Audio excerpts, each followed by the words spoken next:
Во контекст на неуспешниот воен удар на турската армија преку кој беше направен обид за соборување од власта на турскиот председател Реджеп Тајип Ердоган, порталот Старт пишува за обидите за атентат врз светските лидери низ историјата. Како еден од најмистериозните односи е оној меѓу советскиот лидер Јосиф Сталин и Јосип Броз Тито, за кој според текстот во Старт, Сталин имал дури 22 неуспешни обиди за атентат на Тито.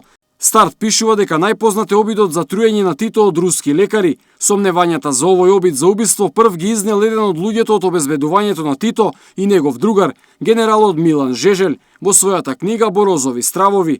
Според тврдењата на Жежель, 1947 година, кога односите помеѓу Тито и Сталин веќе не биле толку добри, југословенскиот маршал се разболел од слепо црево, пошто било утврдено дека треба да се оперира. Иако тогаш цела една соба во вилата на Тито била претворена во операциона сала со сите видови на лекари и друг медицински персонал, ненадејно се појавиле руски специјалисти со порака дека нив лично ги испратил Сталин за да му помогнат на Тито.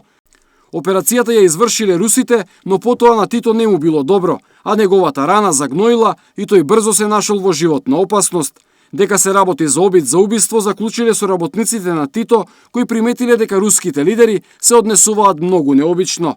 Поради сомневањата, тие подосна биле заклучени во една соба, додека домашните лекари на Тито му направиле уште една дополнителна операција која била успешна.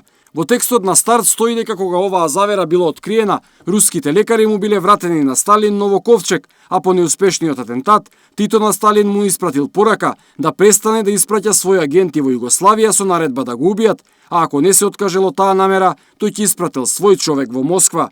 Порталот пишува дека потврда за овој неуспешен атентат нашол и историчарот Љубодраг Дрмиќ, додека ја составувал својата збирка на документи за југословенско-советските односи, која била објавена деновиве и во која има 200 претходно необјавени документи од руските архиви.